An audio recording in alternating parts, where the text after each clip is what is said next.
فی الوقت تو آپ اپنے روم میں جائیے، رات کافی گہری ہو گئی ہے۔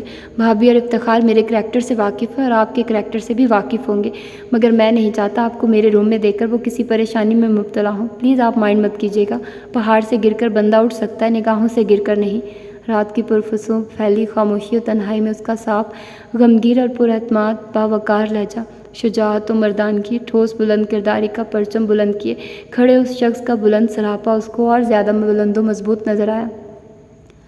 آپ اعلیٰ و ظرف بےحد نفیس انسان ہیں، ایسے انسان کے جن پر کبھی فرشتہ ہونے کا گمان ہونے لگے۔ خدا کے لیے اپنے گلشن میں مجھ جیسی بے مصرف و لاوارث لڑکی کو تھوڑی سی جگہ دے دیجیے۔ ساری زندگی میں آپ کی اور آپ کے گھر والوں کی خدمت کروں گی، مجھے صرف اپنا نام دے دیں آپ۔ وہ ایک دم ہی ان کے پیروں میں جھک کر روتی ہوئی گڑ گڑانے لگی۔ ارے یہ کیا کہہ رہی ہیں آپ؟ وہ بری طرح سے بوکھلا اٹھے۔ مجھے یقین ہے آپ ہی جیسا غیرت مند و شریف انسان مجھے تحفظ دے سکتا ہے۔ وہ بدستور ان کے آگے ہاتھ جوڑے کھڑی تھی۔ روہیل تمہارے حیرانی و پریشانی کے حواس کھونے لگے۔ دیکھیے پلیز آپ اس طرح مجھے گناہ گار نہ کیجیے، میں صرف ایک عام انسان ہوں، فرشتہ ہرگز نہیں۔ آپ کیا کہہ رہی ہیں شاید خود بھی نہیں سمجھتی ہیں۔ میں خوب سمجھتی ہوں، بہت سوچ کر فیصلہ کیا میں نے۔ آپ مجھ سے شادی کر لیں، بہت بڑا شٹ اپ، دماغ خراب ہو گیا ہے آپ کا۔ اس کی بات قطع کر کے غصے سے چیخے۔ جانتی ہیں آپ اچھی طرح میں شادی شدہ شخص ہوں اور 3 بچوں کا باپ ہوں۔ اپنے بچوں کو میں بہت چاہتا ہوں اور بیوی سے بے وفائی یا اس کی رفاقت میں کسی دوسری ہستی کا تصور بھی نہیں کر سکتا۔ سوری محترمہ، میری ساری ہمدردیاں آپ کے ساتھ ہیں، مگر ایسا نہیں ہو سکتا۔ نرم و بامرحبت لہجے میں بات کرنے والے روہیل کا لہجہ لمحے بھر میں کٹھور، اجنبی اور روکھا ہو گیا تھا۔ سب جانتی ہوں میں اور معلوم ہے مجھے آپ اپنی وائف سے کتنی شدید محبت کرتے ہیں۔ فاری آبی بھی کہیں قصے آپ کی دیوانگی کے سنا چکی ہیں، لیکن آپ یقین کریں میں کبھی بھی آپ کے اور ان کی محبت کے درمیان نہیں آؤں گی، کبھی آپ کو مجھ سے کوئی شکایت نہ ہوگی۔ وہ سسکتے ہوئے بولی، میرے اندر آپ کے لیے بہت احترام و عزت ہے، بہت تعظیم رکھتا ہوں میں آپ کی۔ اس سے قبل کہ میں آپ کے نو مسلم ہونے کا لحاظ بھول کر کوئی بد تہذیبی کر جاؤں، آپ خود تشریف لے جائیے۔ رب جو اپنے بڑے سے بڑے گناہ گار خطاکار بندے کو معاف کر کے اپنے سایہ رحمت میں لے لیتا ہے، پھر بندہ ہی کیوں بندے کو پناہ نہیں دیتا؟ کیا نو مسلم ہونا اتنا بڑا جرم ہے؟ سچے دین کو اپنانے کے بعد کیا نو مسلموں پر زندگی اسی طرح تنگ کر دی جاتی ہے کہ نہ مر سکتے اور نہ جینے کی کوئی کرن نظر آتی ہے؟ آپ اس طرح استقبال کرتے ہیں نئے آنے والوں کا؟ مجھے اپنے دین سے بھی محبت ہے اور اپنے دیندار لوگوں سے بھی، بلکہ نو مسلموں کا احترام ہمارے ہاں بہت زیادہ کیا جاتا ہے، مگر آپ غلط مقصد لے رہی ہیں۔ نہیں، آپ سے زیادہ اپنے مذہب سے محبت و حفاظت کرنے والا وہ بدنام مائیکل ہے جو ہر برا کام کرتا ہے، اور حد تو یہ کہ اب تو وہ چرچ کی شکل تک نہیں دیکھتا، مگر ایسے شخص کے دل میں بھی اپنے مذہب سے محبت موجود ہے جو میرے اسلام قبول کرنے کی پاداش میں حیوان بن گیا، اور آپ دین و آخرت کو بھلائے دنیا کو سینے سے لگائے بیٹھے ہیں۔ کیسے مسلمان ہیں آپ؟ میری عصمت، میری زندگی بچانے کی خاطر آپ ذرا سی قربانی نہیں دے سکتے، جبکہ میرا کوئی مطالبہ بھی نہیں ہے۔ وہ بولی تو بولتی ہی چلی گئی۔ میں نے آپ کو ابھی بتایا تھا کہ میں بہت عام سا بندہ ہوں، کوئی فرشتہ یا عالم نہیں۔ فاطمہ کی بات کوئی انہونی نہیں ہے اور نہ ہی ناممکن ہے روہیل۔ افتخار جو کافی دیر سے باہر کھڑے دونوں کی گفتگو سن رہے تھے، اندر آ کر سنجیدگی سے گویا ہوئے۔ کیا یہ تم کہہ رہے ہو؟ جانتے ہو میں عظمت کو کتنا چاہتا ہوں، اس کی جگہ کوئی عورت لے ہی نہیں سکتی، ہرگز نہیں۔ وہ غصے میں ان کی آمد پر بھی نہ چونکے تھے۔ جانتا ہوں میں، بھابھی کی جگہ واقعی کوئی دوسری نہیں لے سکتی، اور اس کی ضرورت بھی کیا ہے؟ کیا مقصد ہے تمہارا؟ کیا آپ پہیلیاں بجھوا رہے ہو؟ وہ خراب موڈ سے بولے۔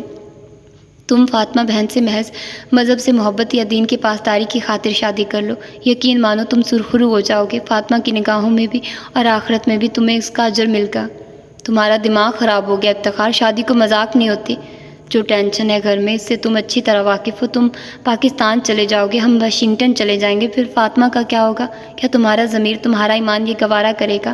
فاطمہ محض مسلمان ہونے کی پاداش میں اس شیطان مائیکل اور اس کے چیلوں کے انتقام کا نشانہ بنے؟ کیا ایک مسلمان با حیا و با پردہ لڑکی کی عصمت تم یوں تار تار ہوتے طاغوتی قوتوں کے ہاتھوں دیکھ سکتے ہو؟ وہ بڑے جوش و جذبے میں بول رہے تھے۔ تم خود ہی کیوں نہیں اس چادر کے محافظ بن جاتے؟ وہ طنزیہ لہجے میں بولے۔ خدا کی قسم روہیل، اگر فاطمہ کو دل سے میں بہن تسلیم نہیں کر لیتا تو میں تمہاری اتنی باتیں ہرگز نہیں سنتا۔ وہ سر جھکائے کھڑی فاطمہ کے سر پر ہاتھ رکھ کر دھیمے لہجے میں بولے۔ فاطمہ روتے ہوئے کمرے سے نکل گئی۔ افتخار وہیں بیٹھ کر انہیں سمجھانے لگے کہ وہ یہ نیک کام کر ڈالے، گھر جا کر موقع دے کر ساری حقیقت اماں جان کو بتا دینا۔ اماں جان جو نماز روزے کی پابند، دین سے بے پناہ محبت کرنے والی خاتون ہے، وہ خوشی سے اس کے اس فیصلے کو سراہیں گی۔ عظمت کیسے یہ شوق برداشت کرے گی؟ کیسی قیامت گزرے گی اس پر؟ نہیں، میں اسے دکھ نہیں دے سکتا۔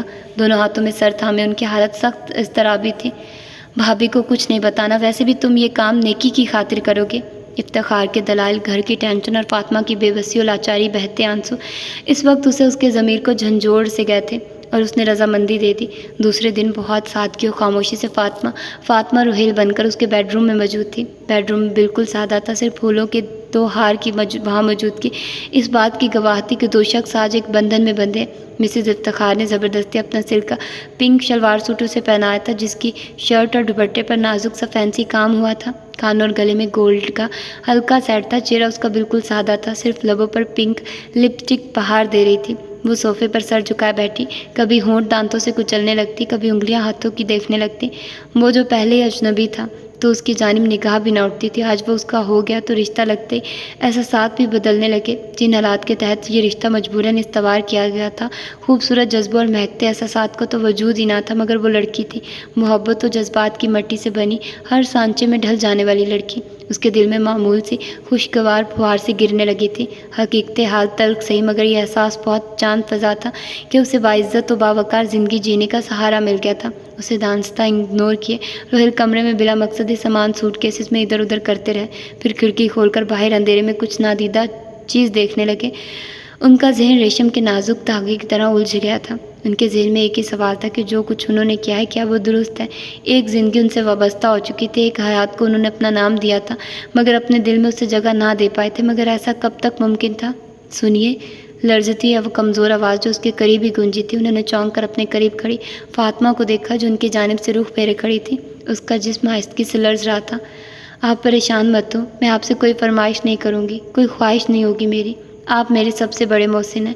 آپ نے مجھے اپنا نام دے کر، بیوی کا اعلیٰ مقام دے کر اتنا بڑا احسان کیا کہ میں مر بھی جاؤں تو آپ کی اس خلوص بھرے اثار کا بدلہ نہیں چکا سکتی۔ مجھے شرمندہ مت کرے فاطمہ، میں نے آپ پر کوئی احسان نہیں کیا۔ اس وقت میں ذہنی طور پر ڈسٹرب ہوں، پلیز آپ کسی غلط خیال کو دل میں جگہ نہ دیں۔ وہ فاطمہ کے شانے پر ہاتھ رکھ کر نرمی سے بولے۔ وہ اب ان کی عزت اور ذمہ داری بن گئی تھی، یہ احساس اچانک جاگا تھا۔ میں جانتی ہوں آپ عصمت سے بے انتہا پیار کرتے ہیں، اور یقین جانیے میں آپ دونوں کے درمیان کبھی بھی حائل نہیں ہوں گی۔ وہ یکدمی رخ اس کی طرف کر کے شانے پر رکھا، ان کا ہاتھ اپنے نازک خوبصورت ہاتھوں میں لے کر بھیگے لہجے میں گویا ہوئی۔ سرخ گلاب ایسے چہرے پر آنسو ایسے چمک رہے تھے جیسے بارش میں گلاب پر پانی کے قطرے ہیروں کی مانی چمکتے ہیں۔ بھرے بھرے گلابی ہونٹوں کی دھیمی لرزش بڑی قاتل تھی، بھیگی بھیگی لبیں، لمبی پلکیں، حسین بادامی آنکھوں کا فسو بہت سحرانہ تھا۔ انہوں نے بڑی سرت سے نگاہیں چرائی تھیں، مگر حجاب بھی جب تک اجتناب بنتا ہے، جب تک اسے کوئی آنچل پوشیدہ رکھتا ہے، مگر جہاں یہ حد ختم ہو جائے، رشتے کو اختیار کا حق مل جائے، تو منہ زور جذبوں کو راہ مل جاتی ہے۔ عظمت کی رفاقت کو ترسے مرد نے آخرکار اس کے نام محفوظ کیے گئے حقوق فاطمہ کی جھولی میں منتقل کر دیے۔ 4 دن فاطمہ کی سنگت میں تیزی سے گزرے تھے۔ ایئرپورٹ پر افتخار کی فیملی کے ساتھ وہ بھی آئی تھی اسے سی آف کرنے، پاکستان جانے کی مسرتیں، گھر والوں سے ملنے، بچوں اور عظمت کی دید کے خوشکن خیالات، تصورات سے روہیل کا وجیہہ چہرہ اور زیادہ خوبصورت لگ رہا تھا۔ فاطمہ حسرت بھری نگاہوں سے چپکے چپکے اس کا چمکتا چہرہ دیکھ رہی تھی۔ اسے اس سے بچھڑنے کی ذرا بھی پرواہ نہ تھی۔ 4 دن کا تعلق عظمت کے برسوں کے بندھے تعلق کے آگے کوئی حیثیت نہ رکھتا تھا، جبھی اسے ذرا رتیب بھر بھی ملال نہ تھا۔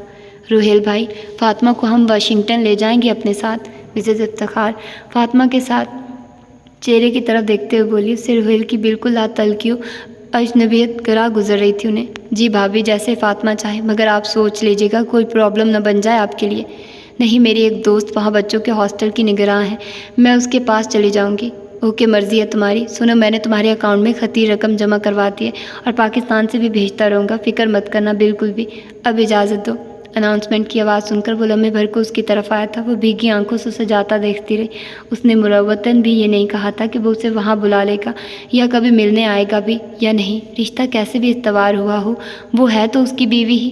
مسز و مسٹر افتخار سے مل کر وہ اس کی طرف الوداعی ہاتھ ہلاتا اندر کی چمکتی دمکتی روشنیوں میں گم ہوتا جا رہا تھا۔ فاطمہ ساکت برستی نگاہوں سے اسے جاتا دیکھتی رہی۔ اس کا دل کہہ رہا تھا وہ اسے اب کے بعد کبھی نہ دیکھ سکے گی۔ یہ صدا اس کے اندر سے اٹھ رہی تھی۔